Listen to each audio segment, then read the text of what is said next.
Hello! Je vous retrouve aujourd'hui pour un nouveau format de point lecture. C'est quelque chose que j'ai envie de faire depuis quelques mois et que j'avais pas encore mis en place par oubli tout simplement. Je vais vous parler maintenant de mes lectures à chaud, c'est-à-dire juste après les avoir terminées. C'est plus pratique pour moi, pour une question de temps, d'organisation, etc. C'est plus simple. Et puis moi j'ai beaucoup plus de facilité à vous parler de mes lectures de cette manière. Donc voilà, vous verrez bien, je serai jamais dans la même tenue, jamais dans les mêmes conditions, jamais dans les mêmes têtes, jamais dans le même maquillage.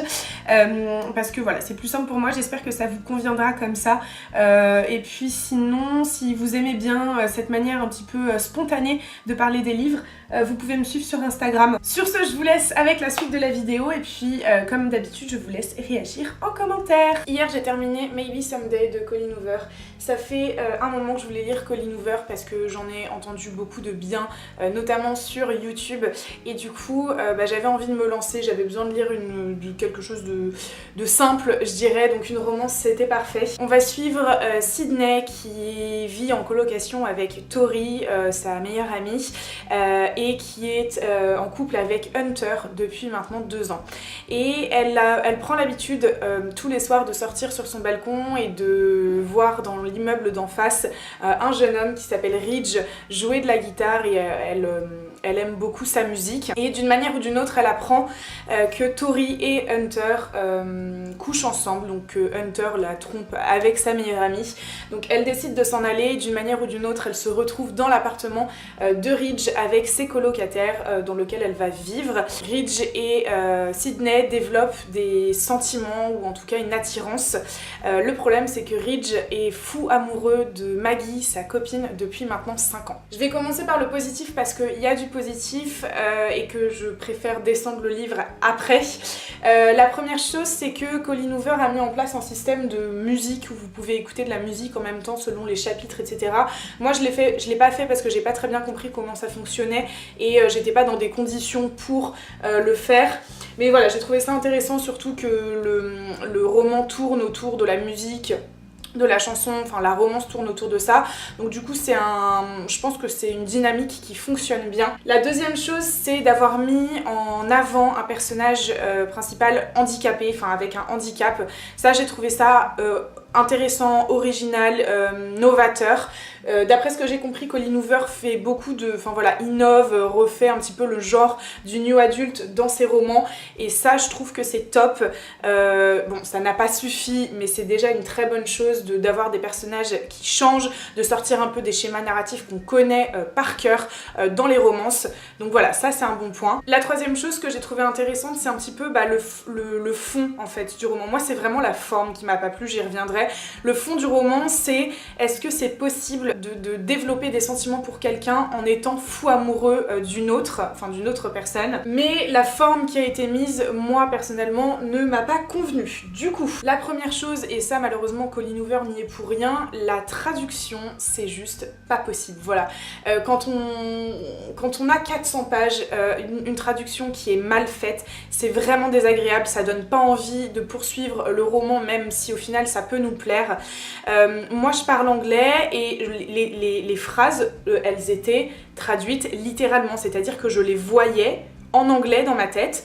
Et ça, c'est pas une bonne traduction, c'est pas normal. Donc voilà, c'était vraiment désagréable. Voilà, je trouve que la traduction rend le roman très amateur, très fanfiction et c'est dommage. En fait, les romances, de manière générale, j'ai vraiment du mal parce que c'est quelque chose qui me met terriblement mal à l'aise. J'arrive pas à être sensible, j'arrive pas à me... Je sais pas, je trouve qu'on regarde ça de manière très... de très haut et que c'est hyper intime et je trouve ça trop bizarre, voilà, de lire des choses où des gens se déclarent leur flamme et c'est, en plus c'est toujours pareil, c'est je t'aime moi non plus, fuis-moi je te suis moi je te fuis. Je trouve ça pas original, je trouve ça pas crédible, je trouve ça pas réel, je sais pas. Et c'est exactement ce que j'ai ressenti dans Maybe Someday. J'avais envie de juste passer à autre chose parce que là c'était trop mielleux, trop guimauve, trop... je sais pas, et en plus je trouve que c'est hyper superficiel. Par exemple, rien que le fait que tout le roman tourne autour de... des 3 personnages et qu'on soit toujours dans l'appartement et qu'on connaisse rien de leur vie extérieure, de leurs amis extérieurs, et ça j'ai trouvé ça dommage parce que je trouve que ça pourrait donner une dimension au roman plus légère, plus évaporée, je ne sais pas si ça se dit, mais voilà, plus réelle tout simplement. Le personnage principal de Sydney, je n'ai pas pu le supporter. Voilà, c'est une pleurnicharde, je déteste ça. Jamais de décision, elle est toujours passive, elle est fade, elle est vraiment insupportable, donc du coup ça a rendu la lecture compliquée. Heureusement que Ridge, c'est un personnage intéressant. On aurait pu en tirer quelque chose s'il avait été un petit peu plus profond, mais ouais, Sydney, insupportable. Donc voilà, j'ai trouvé que c'était un roman qui était fade, pas rythmé, redondant, la fin est vraiment trop facile, est vraiment trop prévisible. Voilà, je me suis dit vraiment, si la fin me surprend, on peut avoir un bon ça passe, mais là non, la fin c'était pas possible non plus, donc voilà, de manière générale j'ai pas aimé. Et alors, entre le gnangnan, entre la guimauve, etc., si ce n'était que ça irait, mais bon, les remarques un peu sexistes, c'est limite pour moi. Elle me regarde à peine mais me laisse entrer. Pendant le trajet, je l'imaginais les cheveux en bataille, le maquillage dégoulinant sous les larmes qu'elle n'avait dû cesser de verser, vêtue du même pyjama depuis 3 jours. Enfin, l'attirail typique de la fille au cœur brisé qui vient de perdre toute confiance en l'homme qu'elle aime.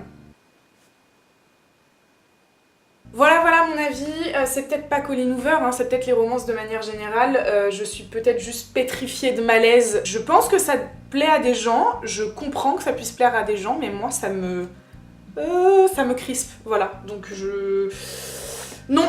Ça fait un petit moment que je l'ai lu, mais j'avais très envie de vous parler de Mangez-le si vous voulez de Jean Telet aux éditions Pocket. Alors dans cette histoire, on se trouve en France à la fin du 19e siècle et on va suivre Alain de Monéis, qui est un jeune homme réputé pour être très généreux, très gentil, voilà, qui est connu de tout le voisinage, de toute sa région, qui fait beaucoup de charité, qui aime donner aux pauvres, enfin aux plus démunis et qui est très serviable. Donc voilà, il est connu dans son quartier et il se rend comme d'habitude à la foire de Haute-Faille. Donc cette foire a lieu dans le village voisin, donc il arrive, il croise tous ses amis, tous ses voisins, tous les gens qu'il connaît et il va se retrouver quelques heures après lynché, torturé et même mangé sur la place publique. Comment, pourquoi, c'est un petit peu tout le cœur du roman et de la morale de cette histoire. J'ai vraiment bien aimé ce roman déjà par rapport à la taille. Je lis très rarement des petits livres mais ça me fait toujours autant de bien. J'ai l'habitude de lire des gros pavés et du coup entre deux, juste histoire que ce soit mieux niveau digestion, j'aime bien lire des petits livres. Et surtout Jean Telet arrive à nous captiver en quelques pages. Il faut savoir que le rythme du récit commence réellement au bout d'une vingtaine de pages, ce qui est quand même plutôt chouette. Ce que j'ai vraiment apprécié dans ce roman du coup, c'est vraiment la trame de l'histoire. Comment est-ce qu'on a pu en arriver là? Comment est-ce qu'une personne, qu'elle soit généreuse ou pas, mais surtout du fait de sa générosité, de sa gentillesse, comment est-ce qu'elle peut se retrouver lynchée, torturée sur la place publique, devant et par des centaines de personnes, devant et par des enfants.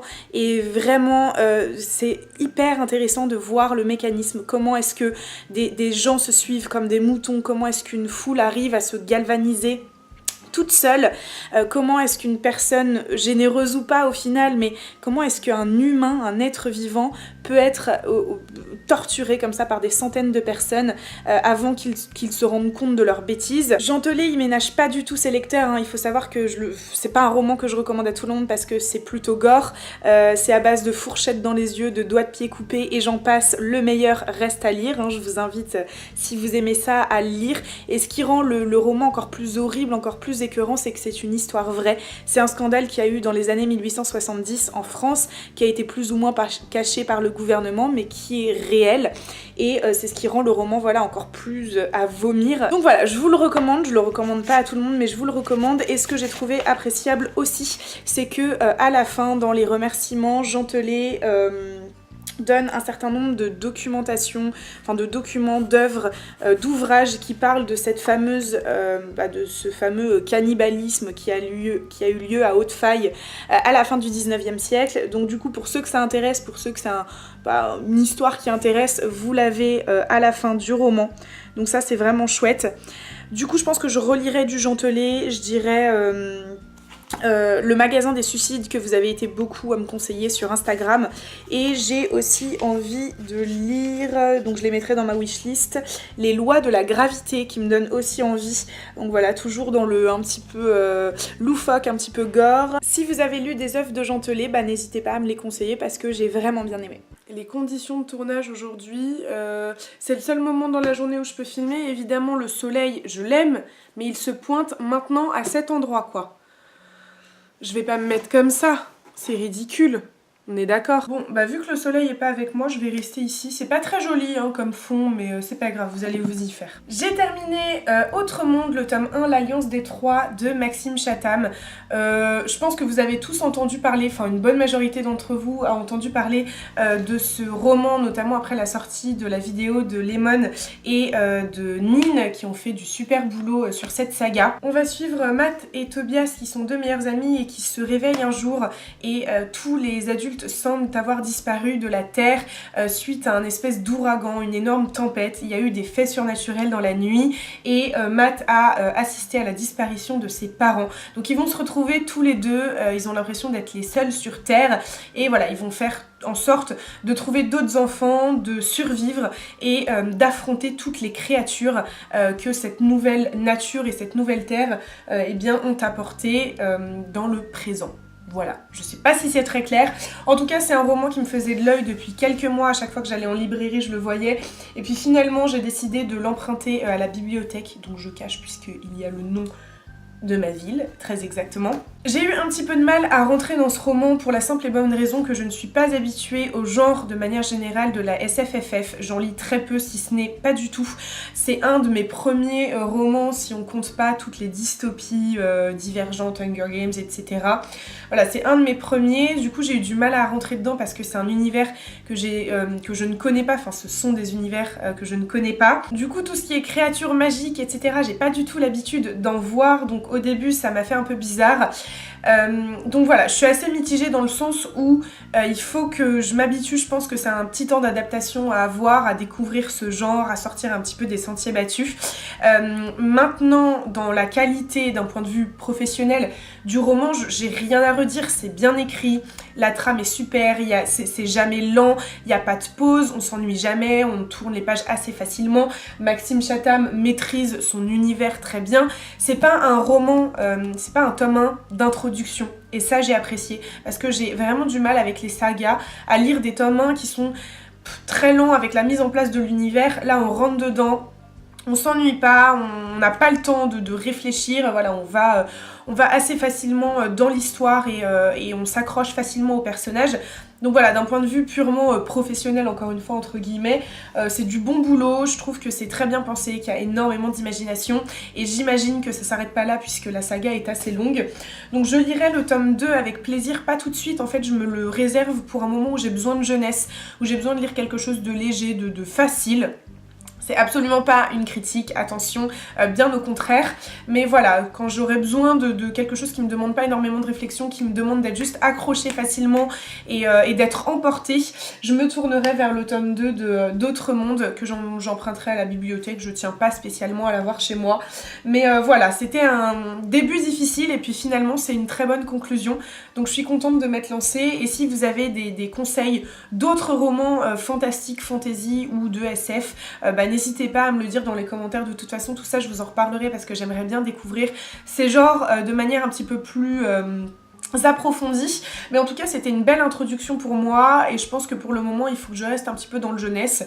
Donc voilà, c'est un bon point pour Autre Monde. J'ai enchaîné de manière assez rapide avec Brokeback Mountain de Annie Proulx. Aux éditions Grasset. Je l'ai trouvé en brocante il y a 2 mois et j'avais très envie de le lire tout simplement parce que j'ai adoré le film. On va suivre Jack et Ennis qui sont 2 cow-boys d'une vingtaine d'années qui vont travailler pour une saison, pour un été à Brokeback Mountain. Donc c'est une montagne dans laquelle sur laquelle ils vont devoir s'occuper d'un troupeau de moutons et tenir un camp. Voilà, ils ont été engagés par Joe, je ne sais plus quoi. En vrai, on s'en fiche. Et il s'avère qu'ils vont tisser des liens plus qu'amicaux. Voilà, ils vont tomber amoureux, je pense qu'on peut le dire. C'est une très très belle histoire d'amour, une des plus belles qui m'ait été donnée de vivre. Je dis ça parce que ça l'a pas fait avec moi pour le livre, pour la simple et bonne raison que j'ai déjà vu le film 3-4 fois. Je le connais par cœur, j'adore les acteurs, je trouve qu'en termes d'émotion, c'est 8000 fois plus puissant que le livre. Le livre est extrêmement court, je crois que je l'ai lu en moins d'1 heure. Il fait une centaine de pages et c'est écrit hyper gros. Donc en termes d'émotion, vraiment j'ai rien ressenti et à côté du film ça me paraît tellement fade. Donc très honnêtement, je conseille vivement de découvrir Brokeback Mountain, mais de le découvrir en film et non pas en livre, parce que voilà, c'est beaucoup trop court, les émotions sont pas assez retranscrites, je trouve qu'on passe vraiment très vite sur cette histoire d'amour, et il y a des dimensions dans le film qui sont abordées de manière tellement plus belle et tellement plus forte, que je vous recommande le film, vraiment si vous l'avez pas vu, allez le regarder. Et le livre, bah franchement non. Voilà, l'histoire est en soi la même, mais au niveau des émotions et au niveau de toutes les sensations et de tout l'amour qu'on ressent dans le film, là j'ai pas du tout été transportée, donc je vous le conseille pas. Voilà, très honnêtement. Voilà, ce point lecture est maintenant terminé. J'espère que vous avez apprécié ce nouveau format. En tout cas, moi, il me convient bien mieux. C'est plus facile pour moi de vous en parler tout de suite parce que j'ai tout en tête. Alors oui, du coup, c'est à chaud. J'ai un petit peu moins de recul, mais ça n'empêche que s'il y a des lectures qui m'ont bouleversée, sur lesquelles j'ai envie de revenir plus tard, je vous invite à me suivre dans mes stories Instagram parce que c'est un petit peu mes états d'âme. Donc j'en parle assez facilement et ça m'arrive de revenir sur des lectures que j'ai faites quelques jours, quelques semaines avant. Bah n'hésitez pas à me dire dans les commentaires ce que vous en avez pensé quand même. Si vous avez lu certains de ces livres, ce que vous en avez pensé, si vous m'en conseillez dans le même genre ou si vous m'en déconseillez, hein, c'est toujours possible. Et puis sur ce, bah comme d'habitude, je vous souhaite de merveilleuses lectures. Je vous fais de gros bisous. Ciao!